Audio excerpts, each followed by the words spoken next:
Hey, y'all doing? Grant L311 coming at you with a quick video on multi-tools. And not really about an individual multi-tool specifically, but about what to look for and what you need when looking for a multi-tool. A few things I'm going to talk about is number one, what do you actually need? What is your daily need for a multi-tool? Number two is going to be whether or not you need to carry a knife with your multi-tool, or whether or not you should carry a knife. You know, I've got this one sitting here as an example, but excuse me, a lot of these multi-tools, I wouldn't consider them really to be a good alternative to carrying a knife. Three would be integrity of the tools. How do the tools hold up? Are they going to do the job or the task that you need them to do? Number four would be grip and comfort. How does it feel in your hands? And then overall fit and finish. Does it look good? Does it work well? Okay. So first, what do you need it to do? And that's something that's going to be different for everybody. Not everybody needs, a Super Tool 300, I think is Leatherman's top end tool. Maybe something as simple as this. I'll tell you, I keep one of these in my guitar case. I play guitar. And this little thing is perfect to have. It's basically a Phillips head, a flathead, and then a miniature Phillips head and flathead screwdriver. And it's great to keep in something like that, because all I'm going to need it for is adjusting pickups up and down. And it doesn't take up much space. It's simple. This could go on a keychain, and you've always got a Phillips head and a flathead screwdriver in two different sizes with you. This is by the way, it's, let's see, Swiss Tech is this tool. I think I paid $6 or $8 for it. Great little tool. It's actually built really well. It feels pretty solid. It's not, not too cheap. But this would be a good example of one that you maybe need to carry a knife with. If all you ever need is a knife and a screwdriver, boom, there you go. $16 knife, $5 multi-tool, and you're there, okay? Maybe you need something more. Maybe you're outdoors a lot, you're a rancher or something like that, and you need a more substantial tool. So something like this Leatherman Wave would be great for that kind of thing. You've got the dual blades, a serrated and a plain blade. So maybe you're cutting some rope and things like that. You want that serrated blade. You keep that fine edge nice and sharp for those fine tasks. Heavy duty pliers, good tool. Okay, not everybody needs something like this. I'll tell you, this is the one I take with me camping. It's got a saw on it. It's got a couple of good knife blades on it. Things like bottle openers and screwdrivers and scissors and all that good stuff. A pry bar. It's all in there. But this isn't going to be something that I carry every day. Now, me personally, the one that I do carry every day is going to be this simple Leatherman Kick. Now, I got this as a gift from Tamron. Like I said, I work for a camera retailer, and Tamron was nice enough to hook me up with this. But it is a true Leatherman Kick that they just kind of tastefully put their name on there. Came with a little leather sheath. I put a couple of Velcro straps on the back of it so I can run it horizontally on my belt. And this has been lately my everyday multi-tool. And the main reason over the Kick is going to be size and weight. It's significantly smaller and significantly lighter and a lot easier to carry. The Leatherman Wave rides in this little holster or in my pocket, which kind of pulls down the pocket, the weight of this guy. But that case is substantially larger than the other one. So just a tighter package. Now, I do keep this tool on my my everyday carry bag, if you will, or my get home bag as I like to call it, because if there's a situation where I need to get home and I'm going to be huffing it on foot or something like that, I'm going to want to have that guy on me, okay, because it is a better tool. In fact, this is my favorite tool. If I'm going to sit down and mess around with a tool and open her up and do whatever, the cool factor thing, it's going to be with that one, okay. Let's see, what's next? So you got to consider your use. What do you need? Maybe all you need is something like this little Gerber.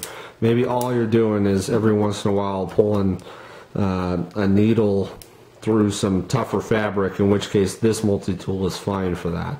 It's not going to be great for prying things open. It's not going to be great for really cranking on things. But it will be good for that light duty kind of use. Okay, actually this used to be my everyday carry multi-tool for several years, until I had to keep running into the back room to get a substantial pair of needle nose pliers to crank filters off of camera lenses that had been broken. So that's that. Like I said, the second thing, do you need to carry a knife blade with it? All right. In my opinion, the only one I don't need to carry a knife blade with is the Leatherman Wave, and the reason is because the blade is accessible on the outside when the handles are closed around the pliers. With most multi-tools, what you'll find is if you want to access that knife blade, you're faced with opening the pliers, and while you can get a good high-quality knife blade, it's kind of a pain in the butt to be resorting to opening the thing up, locking the knife blade, making sure your other tools don't pop out, closing it back down if you want to have that knife blade. Whereas with this, you know, it's ready to go. I can just pull it out of my back pocket and there it is. Maybe the knife blade, you know, on this, the knife blade is a good knife blade. It's just tedious to get out.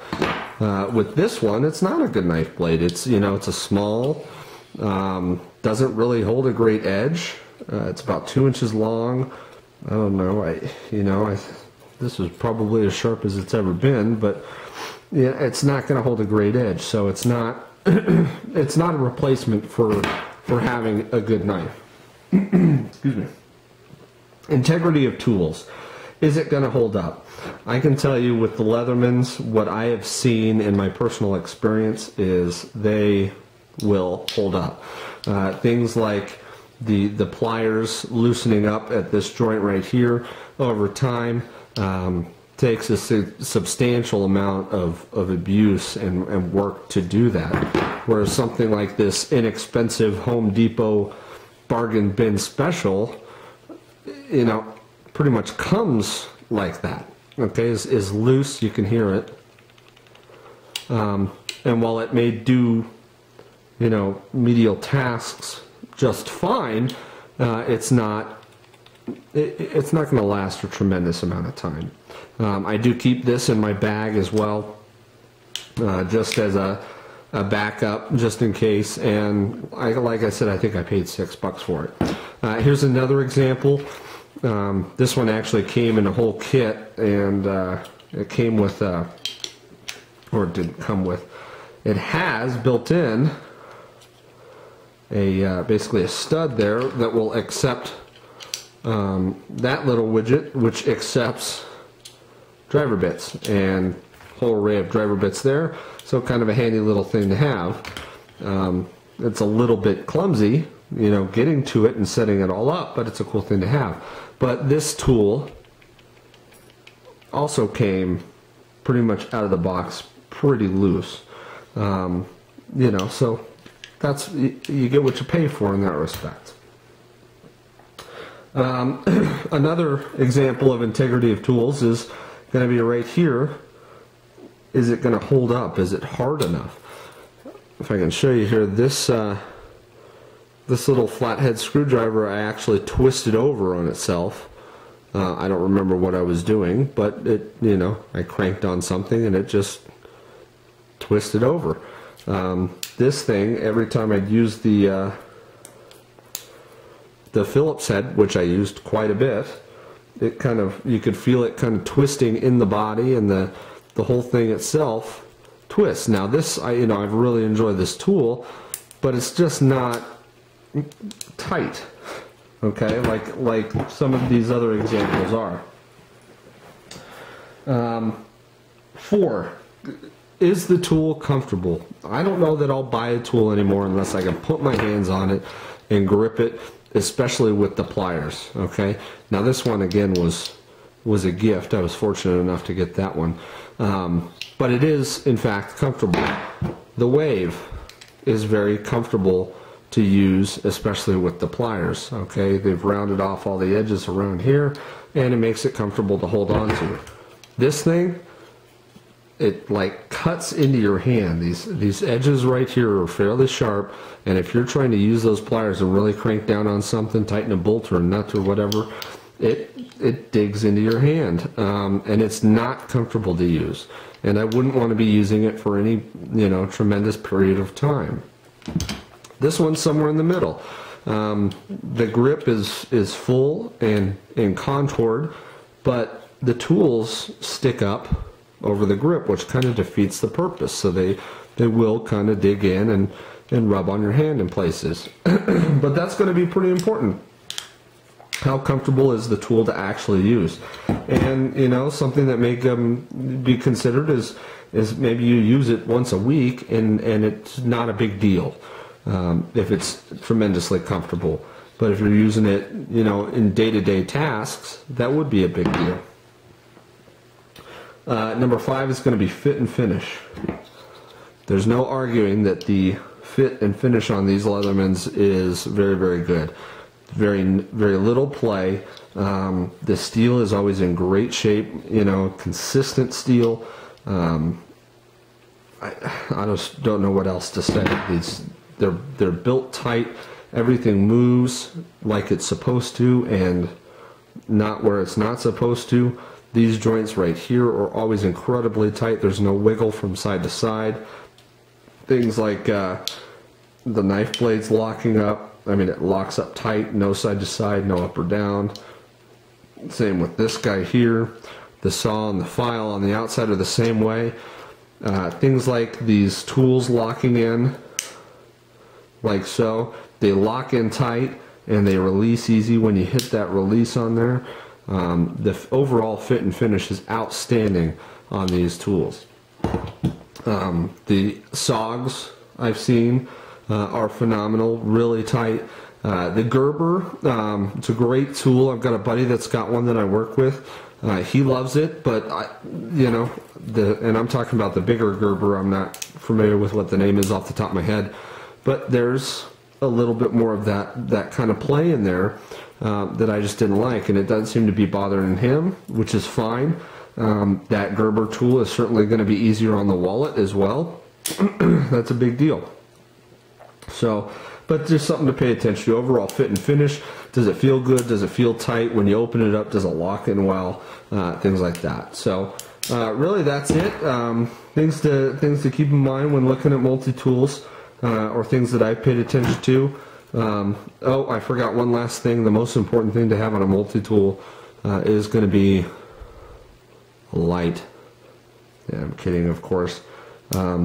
This is actually kind of a cool little one. I got this for like $5. Inexpensive little multi-tool. Got the little pliers on there.